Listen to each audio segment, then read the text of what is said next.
인생을 살다 보면 사방이 꽉 막힌 것 같은 그런 느낌을 가질 때가 있습니다. 건강의 문제, 자식들의 문제, 또 경제적인 어려움, 게다가 인간관계까지 한꺼번에 우리를 이렇게 에워쌀 때가 있어요.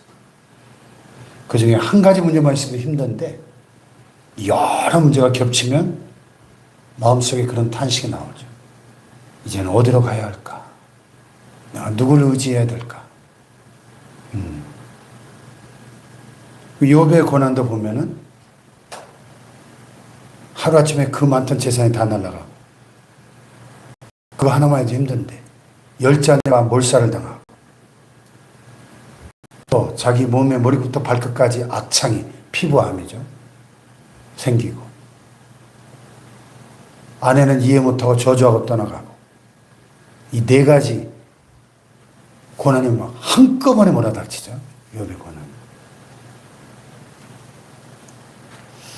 오늘 시편 기자도 그런 상황에 놓여 있습니다. 여기 10절로 12절을 보면은 문나라가 나를 에워쌌으니 내가 여호와 이름으로 그들을 끊으리로다. 아니 한 사람만 나를 힘들게 해도 이게 쉬운 일이 아닌데 문나라가 열방이 이 시편 기자를 에워싸. 열방이.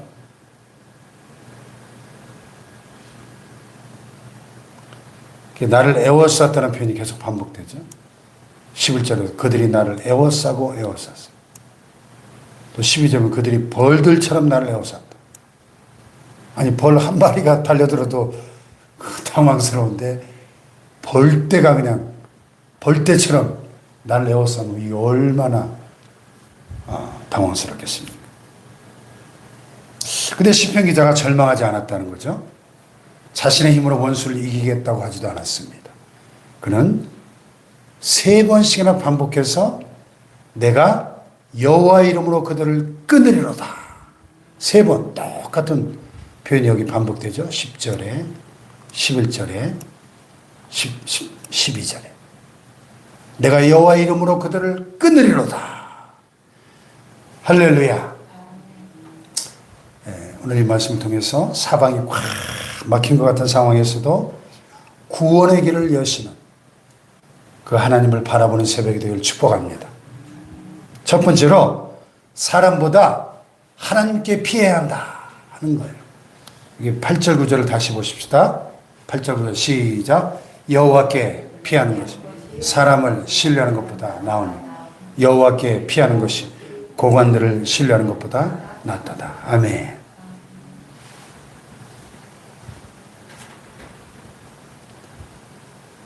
사람의 도움을 받지 말라는 뜻이 아닙니다.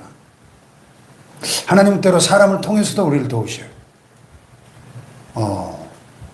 엊그제 이제 전주 세미나 갔다가 또 전주에서 우리 신학대원 동기 목사님들이 모임이 있어가지고 하룻밤 같이 지내고 왔는데 작년에 은퇴하신 부산의 김홍일 목사님, 동기 중에 제가 막내고 그분이 제일 연장자이셨는데 작년에 말기암 판정을 받으셨어요. 머리부터 발끝까지 뼈와 전체 암이 전이돼가지고 거의 뭐 사형 선고를. 근데 아무런 전조 증상이 없었다는 게 참 신기하죠. 그렇게 암이 많이 퍼질 때까지. 그래서 우리 동기들이 그 소식 들었을 때 참 많이 기도하고 했는데 오래 못 사시겠다. 누구나 그렇게 생각하죠. 뭐 병원에서 포기했으니까. 그래서 그냥 현대의학 치료 포기하고 이제 기도 가운데 어떤 분에게 연락이 닿아서 하나님의 특별한 어떤 신유의 은사를 받은 의사를 만났어요. 침으로 치료하는 겁니다. 그래가지고 저 보령에 대전에서 목회하시고 보령에 이제 치유센터를 하시는 목사님 통해서 지난 1년 동안 거기 요양하시면서 침 치료를 받고 이 자연 채소 그런 치료 많이 하잖아요. 암 환자들. 지금 이번에 만나도 아주 건강해지셨어요. 뭐 완치 판정을 받은 건 아닌데 쭉 간증을 어제 들으면서 이분 우리 교회 한번 모셔야 되겠다 생각했더니 지금 우리 교회 암 환자들 투병 중인 분들 계시고 아픈 분들 많잖아요. 그래서 이분이 그 암투병 과정에서 또 하나님을 새롭게 만나고 치료하신 하나님을 체험하시는 감정들이, 그래서 이번 주일에 제가 모셨어요. 오시라고. 부산에, 지금 현재는 부산에 계신데 KTX 타고 오셔서 오전 예배 같이 드리고 오후 예배 때 좀 치료하신 하나님, 간증 집회, 특별 간증 집회, 건강 특강.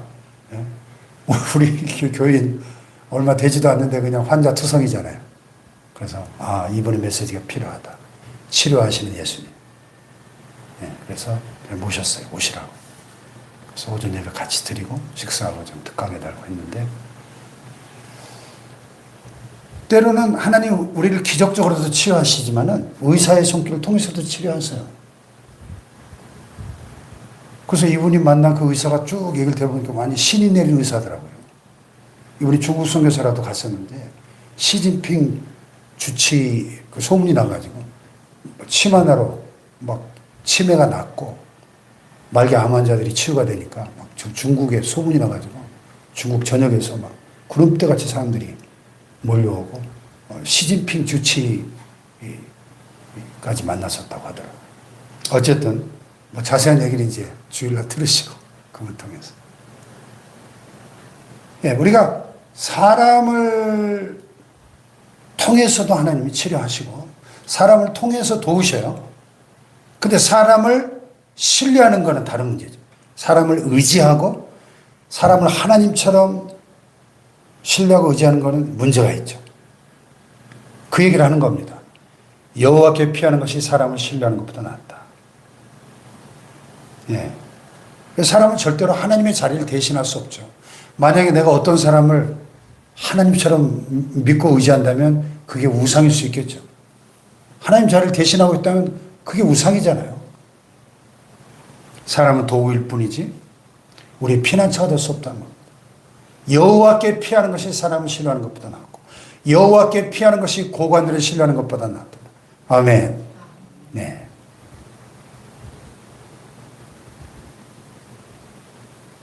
사람들 백 좋아하잖아요. 권력. 예? 지금 국무총리가 우리 아들 다닌 교회 안수집사예요. 김민석 국무총리가.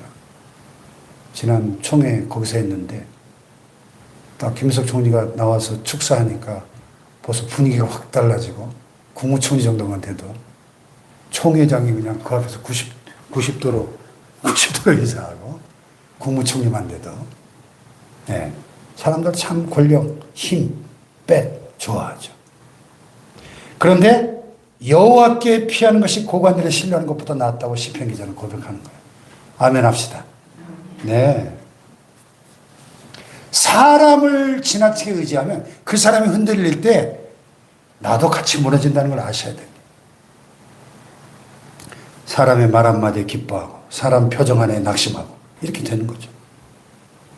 그러나 하나님께 피하는 사람은 상황이 흔들려도 믿음의 중심을 지킬 수 있게 될 줄 믿습니다. 흔들리지 않고. 할렐루야.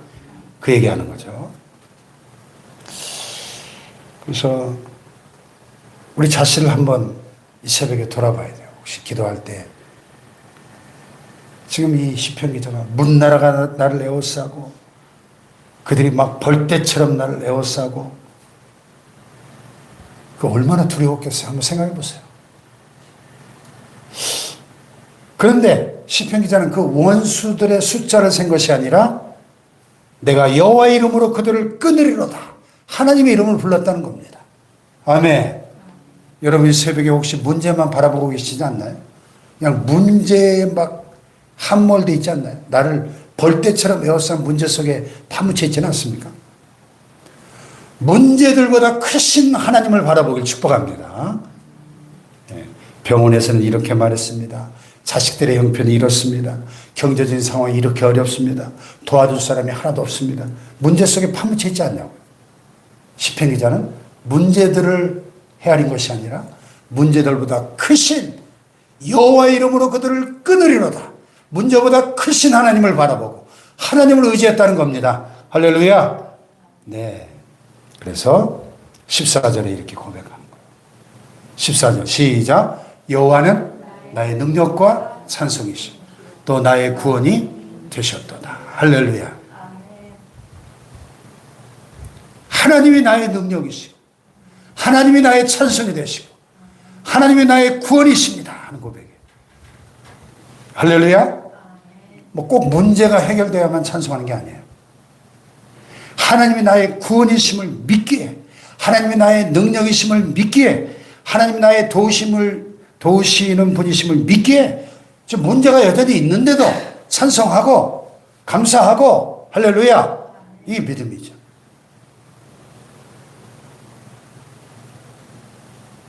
그래서 여기 15절 16절에 보면 이제 하나님의 구원을 경험하게 되는 거죠. 15, 16절 시작. 의인들의 장막에 기쁜 소리 구원의 소리가 있으며 여호와의 오른손이 권능을 베푸시며 여호와의 오른손이 높이 들렸으며 여호와의 오른손이 권능을 베푸시는도다. 아멘. 여기 여호와의 오른손이 세 번 반복되죠. 다 같이 여호와의 오른손이 성경에서 하나님의 오른손은 하나님의 권능과 승리를 나타냅니다. 우리가 대부분 오른손잡이잖아요. 오른손과 왼손의 힘은 근본적으로 다르잖아요. 그죠? 오른손. 이 하나님의 오른손은 하나님의 권능을 나타내요. 홍해 바다를 가르칠 때 여호와의 오른손으로 바다를 가르쳐요. 오른손. 하나님의 능력, 파워. 이 시편 기자를 구원한 것은 사람의 지혜나 힘이 아니라 하나님의 오른손이 그를 건지시고 하나님의 오른손이 그를 붙들어 주셨다는 거예요. 할렐루야. 오늘 이 새벽에 기도의 자리에 나오신 여러분, 하나님의 오른손이 여러분을 붙들어 주시기를 축복합니다. 할렐루야. 그래서 17절에 놀라운 고백을 하잖아요. 17절 시작. 내가 죽지 않고 살아서 여호와께서 하시는 일을 선포하리로다. 할렐루야. 이 말씀 하나님을 믿는 사람은 육체적으로 죽지 않는다는 말이 아니죠. 내가 죽지 않고 살아서 내가 사나 죽으나 생사의 문제가 하나님의 손에 달려있다는 믿음의 고백이에요. 아멘. 내가 죽지 않고 살아서 여호와께서 하시는 일을 선포하리로다. 오늘 내가 살아있는 것은 나를 통해서 하나님이 하실 일이 있다고 믿는 것이죠. 하나님이 오늘까지 생명을 허락해 주셨다면 아직까지 나를 통해서 이루고자 하시는 하나님의 뜻이 있다 하는 믿음의 고백이죠. 할렐루야. 그래서 시편 기자는 내가 살아서 뭘 더 누릴까 하지 않았어요. 내가 살아서 여호와께서 하시는 일을 선포하리로다. 할렐루야. 우리 한번 물어봐야 돼. 왜 하나님이 오늘까지 나를 살려주셨을까? 내가 지금도 이렇게 살아 숨쉬는 목적이 뭘까? 하나님의 뜻이 뭘까? 100세 시대, 재수 없으면 120살까지 산다고 말하는 시대, 단순히 오래 사는 것 자체가 목적입니까, 여러분?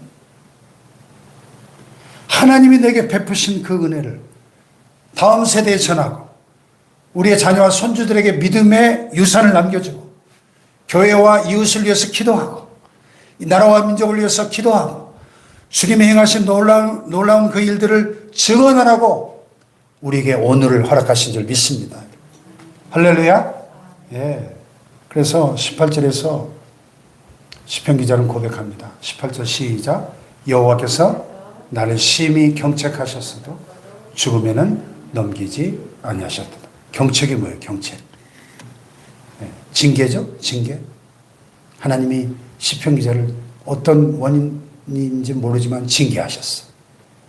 하나님의 징계는 우리를 파괴시키기 위한 것이 아니라 우리를 돌이켜서 회복시키기 위한 거죠. 하나님 때로 우리의 교만을 낮추시고 잘못된 길을 멈추게 하시고 하나님 없이 살려고 했던 그 교만한 마음을 깨뜨리시기 위해서 때때로 우리를 징계하십니다. 이 경책은 참 아프지만 버림받았다는 증거는 아닙니다. 그것은 오히려 하나님이 나를 포기하지 않으셨다는 증거입니다. 오히려 징계가 없는 게 저주입니다. 징계는 다 받는 것이거늘 우리에게 없으면 사생자요 참 아들이 아니다. 히브리서에 그랬죠. 징계는 하나님이 나를 여전히 사랑하고 계시고 나를 향한 하나님의 깊은 뜻이 있다는 증거입니다. 할렐루야. 그래서 오늘도 살아있는 거 하나님의 은혜죠. 그래서 우리 남아있는 날들 염려와 근심과 걱정과 두려움과 원망으로 나날을 보내지 마시고 이렇게 고백해요. 주님, 저에게 남은 날 동안 주님이 하신 일을 선포하게 하여 주시옵소서. 우리의 자녀들과 손주들에게 재산보다 훨씬 더 중요한 믿음의 유산을 물려주게 하시고 말보다 기도로 섬기게 하시고 낙심한 자들에게 소망을 전하게 하옵소서. 이 기도가 오늘 우리에게 필요한 거죠. 할렐루야. 그럴 때 하나님은 버린 돌을 머릿돌로 바꾸신다고 고백합니다. 22절 23절 시작. 건축자가 버린 돌이 진모퉁이의 머릿돌이 되었나니 이는 여호와께서 정하신 것이요 우리 눈에 기이한 바로다. 아멘. 옛날에는 돌로 집을 많이 지었잖아요. 이 건물도 돌로 지었는데 이스라엘의 많은 가옥들이 돌로 지었어요. 자, 돌을 다듬어서 집을 짓는데 건축자들이 보니까 이 돌이 아무 쓸모가 없어. 예, 모양도 안 맞고 가치가 없어 보여서 갖다 버렸어. 건축자들이 버린 그 돌이 그런데 하나님께서는 그 돌을 건물을 지탱하는 가장 중요한 코너스톤, 헤드스톤으로 삼으셨다. 그래서 이 당시에 집을 지을 때, 돌로 집을 지을 때 제일 먼저 딱 기준이 되는 그 코너스톤을 딱 모퉁이돌을 먼저 놓고 그걸 기준으로 해가지고 쫙 이렇게 집을 지었대요. 건축자들이 버린 돌이 가장 중요한 머릿돌이 됐다는 것. 이 말씀 궁극적으로 예수님을 가리키죠. 예. 사람들이 예수님을 배척하고 유대 종교 지도자들이 예수님을 십자가에 못 박아 죽였잖아요. 근데 하나님은 사람들이 버린 그 예수님을 죽은 자 가운데서 다시 살리시고 온 인류의 구원을 이루는 머릿돌이 되게 하신 줄 믿습니다. 할렐루야. 십자가는 사람들의 눈으로 볼 땐 실패였지만 하나님의 구원이었다는 겁니다. 예수님의 무덤은 모든 것이 끝난 자리처럼 보였지만 부활이 시작되는 자리였다는 것입니다. 이것이 하나님의 기이한 구원이죠. 이는 여호와께서 행하신 것이요 우리 눈에 기이한 바로다. 할렐루야. 네. 우리도 마찬가지예요. 나 자신을 함부로 버려진 돌이라고 판단하지 말라는 거죠. 하나님 아직 공사를 끝내지 않으셨습니다. 우리의 실패와 연약함마저도 주님 손에 맡길 때 하나님의 기이한 일을 경험하는 재료가 될 줄로 믿습니다. 건축자들의 버린 돌과 같은 내 인생도 하나님이 쓰실 때 모퉁이의 머릿돌이 될 줄로 믿습니다. 하나님의 구원을 경험한 시편 기자가 마지막으로 이렇게 고백하는 거예요. 자, 28절 시작. 주는 나의 하나님이시라 내가 주께 감사하리. 주는 나의 하나님이시라 내가 주를 높이리이다. 할렐루야. 오늘 우리의 형편이 어떠하든지 이 시편 기자의 고백이 우리의 고백이 되길 축복합니다. 주는 나의 하나님이시라. 나의 하나님, 나의 하나님. 할렐루야. 여러분 새벽에도 하나님께 피하시고 하나님 의지하시고 오늘까지 나를 살려주신 그 주님의 은혜를 선포하고 버린 돌을 머릿돌로 바꾸시는 하나님을 신뢰하는 저와 여러분 되시길 축복합니다. 기도하십시다. 주신 말씀을 잡고 하나님 그렇습니다. 사람보다 이 세상의 어떤 힘보다 하나님을 먼저 의지하게 하시고 모든 문제를 가지고 주님께 피하게 하여 주옵소서. 오늘까지 생명을 허락하신 목적을 깨닫고 남은 날 동안 하나님의 은혜와 구원을 전파하며 살게 하여 주옵소서. 내 삶 속의 실패와 상처와 질병과 연약함 때문에 자신을 쓸모없다고 여기지 않게 하시고 버린 돌을 머릿돌처럼 귀하게 사용하시는 하나님을 신뢰하게 하여 주시옵소서.